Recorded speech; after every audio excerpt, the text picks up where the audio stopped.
Hello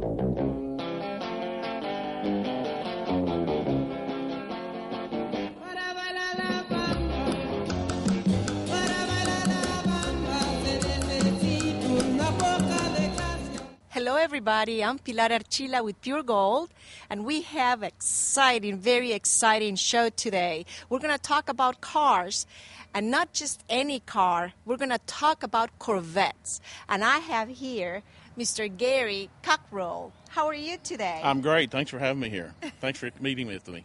I bet you're wondering, who is he? Tell us a little bit about you. Well, I work for the National Corvette Museum in Bowling Green, Kentucky. The only museum in the world that is dedicated to one brand, the Corvette. And I'm down here visiting a friend and want to get on the show with you and talk about it. Yes, but you see, I told you. This is great. We're going to talk about Corvettes. Are you originally from Kentucky? I was born in Bowling Green. Oh. I was born in Bowling Green, was raised in the area, and I got into Corvettes about 35 years ago and never dreamed of making Corvette as my job. Yeah. But it just happened to work out that I work at the National Corvette Museum. Do you own a Corvette? I do. I'm on my 24th Corvette. Oh, my goodness. And I was on the board of directors for a year at the museum, and then I got a full-time job there. This year's 12 years, full-time. At what age you got your first Corvette? I was 22, my first one. My goodness. 22 years old, my first one. And just so I'd buy and sell and buy and sell and buy and sell, and I ended up with 24 so far, and other cars too, of course. I'd still do other cars too. For those like me who do not know much about Corvettes, when was the very first Corvette built? The first Corvette was built in June of 1953 in Flint, Michigan. All right. They only built them 1 year in Flint, and then they moved the plant to St. Louis. Into the factory they already had built there. They built them in St. Louis from 1954 through 1981. Okay. And then they started building them in Bowling Green, finishing up the cars they had on scale in St. Louis. The only time in history that the Corvette's been built in two different places at one time was in St. Louis and Bowling Green. And in 81, they moved everything to Bowling Green. We've been in Bowling Green, Kentucky ever since. So now Bowling Green is the only place that they have the factory and also the museum. The only factory in the world that builds Corvettes is in Bowling Green, Kentucky, and the National Corvette Museum is right across the street from it. Most people don't understand that the Corvette Museum is not owned by General Motors. It's a membership-owned 501c3. Oh. So it's a membership-owned. And I don't know how many of you know about the sinkhole. I just learned about the sinkhole. The sinkhole opened up inside our building, the building we call the Sky Dome. It's a 7-story, probably 500 square feet building at the bottom. It's like a teepee. And this sinkhole just opened up one morning about 5:45, and it swallowed 8 Corvettes. Oh. We have 5 of the Corvettes back out of the hole now, and we're working to get the other 3 out over the next 2 or 3 weeks. And we have them on display as they came out of the hole. And I'm sure it was not just any Corvette. It was probably a unique There was a ZR1, which was the first prototype of ZR1s, which is a one of. Yeah. The 1 millionth Corvette went in. The 1.5 millionth Corvette went in. Oh. We had a 40th anniversary coupe that was donated to the museum, go in the hole. A 62 Corvette that was donated to the museum, go in the hole. So, and there's some other cars in there that are all. Another Z06 was donated. It's in the hole. So you still have 3 in there? We still have 3 in the hole, and they're coming out in the next 3 weeks or so. So they know exactly where they are. It's just a matter of getting them out. Well, there's dirt on them and debris on them and stuff like that. They're securing up the area now so that we can get people in there to get the dirt out, to get to the cars. And what is the GMC's doing for you guys? General Motors has agreed the very day that it happened, or the next morning, General Motors came over and said, we want to take all those cars to Michigan, to our tech center, and restore every one of them back to the way they were for the Corvette Museum. Because we are a nonprofit museum, and we work off of donations and stuff like that. So they said, we're going to do that for you. That is so nice. Which is great. What are the hours of operation of the museum? The museum's open 8 to 5, Monday through Sunday. We're open 7 days a week. Okay. And the Corvette plant is open Monday through Friday. So the museum has tours. You can schedule a private tour, you can schedule a VIP tour, or you can go to the plant and do a tour over there 5 or 6 times during the day. So the plant and the museum, they both have tours. We both have tours. The museum, we welcome cameras. You can bring cameras into the museum. You can't take a camera into the factory. The factory's really strict about that. Okay. What about price? Do they charge to take a tour? The regular tour at the museum is $10. We have discounts, all kinds of discounts, of course, for military, AAA, senior citizens. The plant's an $8 tour. I'm pretty sure it's an $8 tour. What about RVs? We have parking for RVs. We don't have overnight parking, but we do have parking for RVs, tractor trailers. We're located right on I-65, Interstate 65 in Kentucky, so it's easy off, easy on. Yeah, and if I want to go, what would be the closest airport I can? Nashville's 65 miles south of Bowling Green. Nashville's the biggest public airport. Okay. Louisville's about 125 miles north of Bowling Green. Okay, so Nashville will be the closest one. All right. And you work there every day. What exactly, I know you do work there, but what exactly is your job?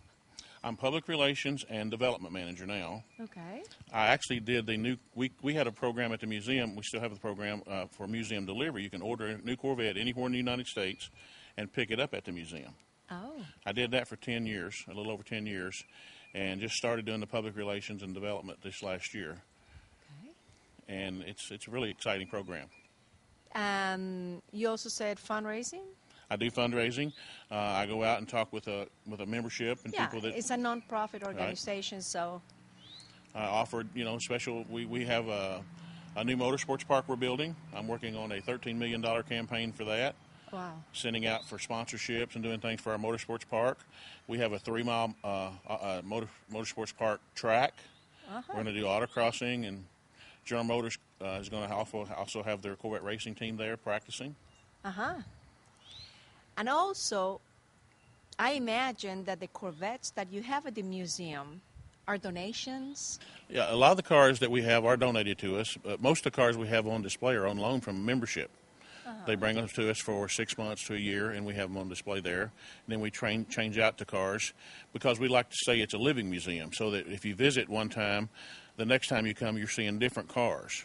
Oh. So it's a different museum basically every year. Yeah, so people would like to go and visit to see different. Right. And we have different events every year, starting in the summertime, starting in April. We have a thing called the Bash, which a lot of people show up for. 700 to 800 to 1,000 people come to that. Wow. This is our 20th anniversary of the opening of the museum in September, and we're looking to have probably 10,000 people there and about 8,000 Corvettes. Oh, so everybody that goes, they drive their own Corvettes and... Yes. It's like a big, huge party. It's a big party. The Corvette people love to be together. We like to drive our cars, and we like to socialize and eat and just be together. Well, hold that thought. We're going to go to a very short commercial. Don't go away. We'll be right back. Piggly Wiggly is a proud sponsor of our local community events. Our friendly employees are your friends and neighbors, and we all enjoy working together to make our community a better place to live.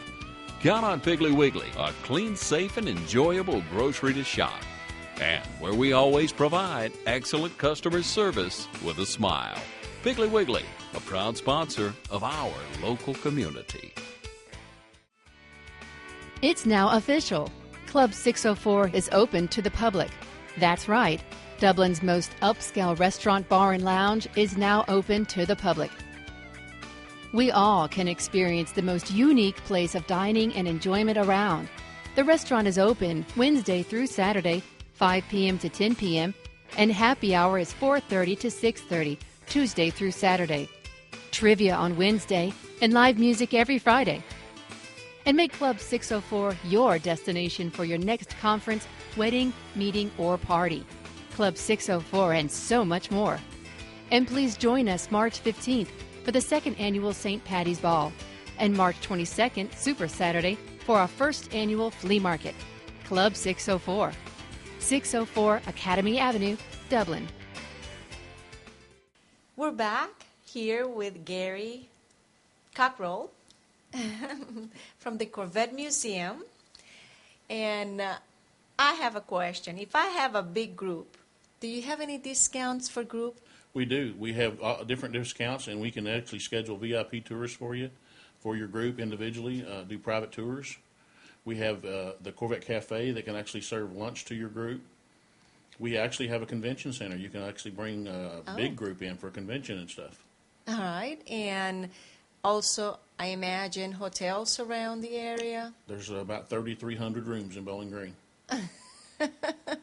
How big is Bowling Green? Bowling Green is about 50,000 people, and Warren County is about 50,000 people. Oh, wow. So we have a university, WKU University. And so, being a university town, we have all the nice things to do. You know, we have the theater, and we have actually a drag strip there locally in town, and so you have a lot. We have a lot of motorsports stuff. I was going to say that. What else is there to do besides the museum and going to school there? Well, Mammoth Cave National Park is just 40 miles north of us, which is one of the seven wonders of the world. It's a really neat caving area, and if you like the caves and the natural, they have short tours, long tours, which is a great thing to do. Of course, Louisville, being north of us, you have the Muhammad Ali Museum, you have the baseball museums, you have all kinds of stuff in Louisville. Nashville, of course, you have country music. And I have friends. I have a special friend that he sings there. In Nashville? Well, he lives here in Dublin, but he goes and I think it's the Bluebird Cafe, and he sings there. Yeah, he's a real nice singer, and he's a real nice composer. I hope he's got a Corvette. Probably he does. I'm not sure. Hope he does. But, let me tell you, after this, we can work that out. I'm going to work out, We can work that out. Not only for him, but for me, too. That's right. I'm getting more and more interested. I've seen them. I love them. And since I knew I was going to talk to you, I got very interested, and I got, to read about it, and there's so many things about the Corvettes that I didn't know. Well, and that's what the museum's for. It's an educational thing. You can learn more and more about Corvette. I could probably tell you more about Corvette than you really want to know because I've done it so long. But the museum's a great place for even the novice to come in, walk around, read the reader boards, watch the videos we have, and learn a lot about the car. The car it's just an icon of America. It's the only true American sports car. And, it's... And the very first one I learned, it was a convertible. The very first, all the way up to 62, were all convertibles. In 63, they actually came out with a coupe.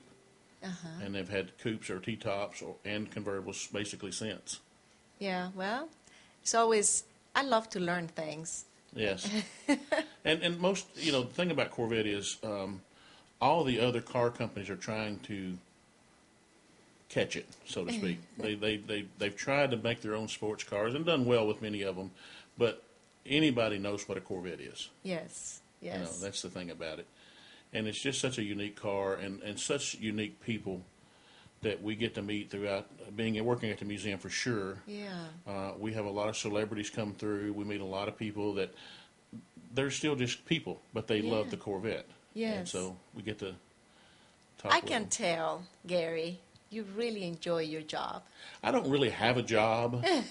Your hobby. I go to work. You get paid and for I your get hobby. paid for it. Don't say anything too much about it. But if you enjoy what you do, you don't work a day in your life. And I've had jobs, but this is a lifestyle, and it's such a fun thing to do, especially now that I get out to talk to people like yourself and spread the good news about Corvette and the National Corvette Museum. That's what makes it more fun every day. Yes, that's how I feel about my job. Yeah. I just, it's so much fun. You get to meet different people all the time, too, yeah. And learn things, and I just love it. Why are you here in Dublin, Georgia? Well, that's a good question. I came down here to be with my friend Alan Johnson.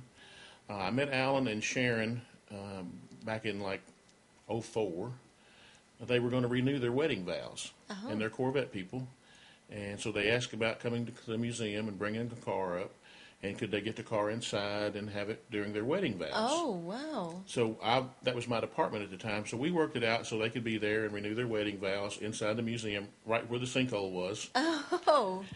And so we'd just been friends over the years, and then he picked up a new Corvette there when I was doing the delivery program. And unfortunately, since then, his wife has passed away. Yes. And Sharon has had a car since she was like 13 years old, a Corvette. She worked all the time as a teenager to buy this certain Corvette she's always seen, and finally got it to buy it, and she's owned it ever since. And she told Alan if anything ever happened, she didn't want anybody else but him or her to own the car. Oh. And so when she passed, he goes, now how am I going to, take care of this? What am I Yeah. going to do? And he thought about me and the Corvette Museum, and he said, I can just donate it to the museum. That is so. That way it'll not be anybody else's. It'll be hers, and then the museum will have it for the rest of its days. That is so sweet. Yeah, it's a great story. It's a sad story. Yes. Unfortunately, we get a lot of cars through Wheels and Trust that way, unfortunately, but gratefully. Yes. And so when Alan and I was talking about it, he actually talked about, because they don't have children, that he may even leave this entire estate to us so that we can sell it to help keep the car.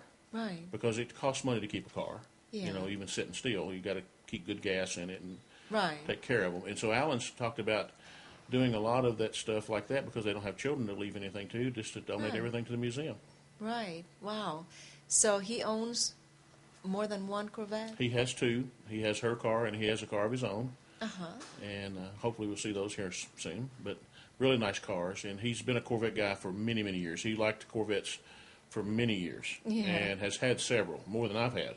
Oh, and, wow. And so he's really a true Corvette guy, really a great guy. And I was honored that he asked me to come down, spend a day or two with him, and see the place. And Well, yeah, And, it's an honor to have you here. well, thank you. It's an honor to be on your show. Yeah. It really is. Well, let me tell you, I really, when I was talking to Alan and we talked about you coming, and we didn't know for sure if you were coming or not this weekend. I was like, I hope he does. He comes. Yeah, that's what I do now. I get out and go, and I go to a lot of Corvette Club meetings and talk to a lot of people all over the United States. I did about 30,000 miles last year traveling around to different states, talking with Corvette clubs, talking with Corvette individuals, talking about their museum, because it is a membership-owned museum. Even though you may live in Dublin, Georgia, Yeah. it's still your museum. Yes. You live in California, it's And your still- museum. yeah, sure. And so I go around and I make sure people understand it's still your museum. I'm just lucky enough to get to be there and work there. Yes. And it's a great thing to have. I'm working, I told Alan last night, most museums are about the past. Uh-huh. You have a lot of old relics and stuff, and we have some very nice, old, unique Corvettes. We're living in the present, and we have the new cars that we can show off. I'm working more toward the future for people's children and grandchildren, Yeah. so that we can have cars like Sharon's that people can see many years from now, Right. once Alan and I are both gone. I'm working toward the future. I want it to be there for many years after I'm gone. That is so nice. Well, that really touched my heart. I feel it, Yeah. Well, we're going to take another short break. We'll be back. The season is around the corner. So get a brand new Kubota Commander zero-turn mower during Kubota's Get Something Started sales event. Now, get zero down and 0% APR financing for up to 36 months on a powerful Commander. Get professional performance, precision mowing, comfort, styling, and a full 4-year factory warranty during Kubota's Get Something Started sales event. Freeman's Lawn and Garden, 1325 North Jefferson Street in Dublin. Call 272-2198.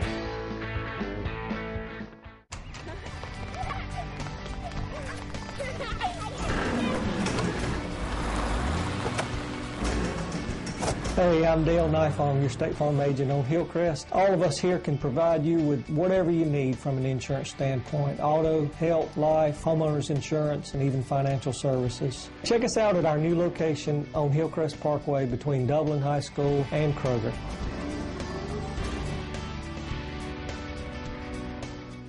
I'm here with Alan Johnson. Alan is the reason Gary is here. Thank you so much. How are you today? I'm great. Thanks. Well, let me tell you, I'm loving your house here. Thank you. You have done a lot of beautiful things in your house. Thank you. How old is your house? It was built in 1842. And I'm talking about the house that he had, the restaurant, Fritters, that now moved to Dublin. And it's a gorgeous house, gorgeous horses. Everything here is beautiful, including your 2 Corvettes. Thank you. Thank you. Alan, are you from Dublin? No, I'm from Central Florida. All right. How long ago did you move here? We bought this house in March of '08. And then we put the restaurant in at the end of '09. All right. When you moved to Dublin and bought this house, I know your wife, Sharon, already had her Corvette. Yes. What about you? I had a Corvette. I have a different one today than I had when we moved here, but Sharon and I have owned about 30 Corvettes over the years. A Corvette lovers. Yeah. I can see right here. Yeah. We actually met because we were both Corvette lovers. We met in high school, and Sharon had already bought her Corvette, but she wouldn't drive it to school, so I didn't know she had it. But I knew that she loved Corvettes, so that's how we met and ended up together, and we were together 35 years. So you were high school sweethearts? Yes. Oh, and something in common, Corvettes. Right. I understand now why you wanted to renew your vows in the museum. That was a surprise to Sharon. So it was your idea? Yes. It was our 20-year wedding anniversary, and I planned our entire original wedding many, many years before it ever happened, and Sharon allowed me to do that. It was something that was important to me. So for our 20-year wedding anniversary, because of her car and how we met, I decided to take her and about 40 people to Kentucky. And you should have brought me. It was fun. It was a great trip. We had a really good time. The car was in the museum. She bought the car with the intentions of having it till her last day, and so it was very fitting. And so we renewed our vows in the museum in 2004. Now, is this shirt something that you wore? I mean, you were wearing that time, or this is something you did afterwards? No, this shirt is something that you only get if you go through an experience where your car is in the museum. Oh. And so that's what the patch on the sleeve is. And then we had it embroidered for that day with her car on it, just to commemorate that day for us. So hers is the yellow one? Yes. Uh-huh. Well, Gary just told us what your plans are for her car. Mm-hmm. And I think that's wonderful. When did you arrive to that conclusion? When Sharon, years ago, her plan was for no one else to ever own that car.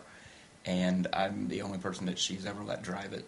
And I never dreamed that she would go before me, but we had actually talked about it, and she said that if she did, she wanted me to enjoy it and figure out what to do with it at that time.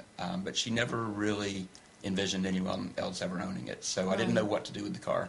And somewhere along the line, someone said something to me about the Corvette Museum and putting the car there, and I thought that's where it needed to go, but not on a temporary basis. It needed to go there forever, to be encapsulated, basically, so that it could be enjoyed by everyone, and hopefully so that people can understand the story of her and the love for that car. When she bought the car, she was a teenager, and she went to mechanic school at night for 4 years to learn how to do everything to that car, so no one else would ever touch it. So it really... so even the service and everything she did? Yes, everything. She rebuilt the engine. She purchased the car new? No, she bought it in 1979. Okay. She saw the car. Her next-door neighbor bought it new the end of 1972, and she was 9 years old. And so she went to work for her parents when she was 10 and put her money into the bank and CDs and saved her money, and with the plan of buying it when she was 16. To buy that. Yes. Oh, that's a beautiful story. Yeah. And very determined. Her goal Sharon. was that. Yeah. That was her goal, and she just went after her goal. That is such a beautiful thing. Well, you're doing a great thing, and thank you. And I admire you for doing that. And you have, I guess, her wish fulfilled doing that. And every time you go to that museum, I mean, it's very special. You renew your vows there. Yeah. Wow. It's a very special place to us. Yes. And I'm sure Gary talked to you about the sinkhole that opened. Yes. That spot is where we stood to renew our vows. So it kind of, when that happened, it just kind of sped this process up and made me, want to meet with Gary more and, and do that. And make this a set thing so that it's ready when I go and the time is right, then the car will be there. Wow. Well, thank you so much for sharing that with us. Sure. That is just, you see, I've known you for a while, but I didn't know about this. I've seen the Corvette, but I didn't know any of what you're telling me today. Well, people that knew Sharon generally knew the story of the car, but she was very funny about that car. She didn't care if anybody ever saw it again. It could sit in that barn as long as she knew it was out there. Yeah. And then there was times where she drove it every day. It was just very personal to her, and so it just feels like the right thing to do. Yes, I agree with you, and thank you so much. Sure. And I hope to see you soon. Come see me at Fritters. Oh, I will. We'll have a good dinner. Yes. Thank you so much for watching, and until next time.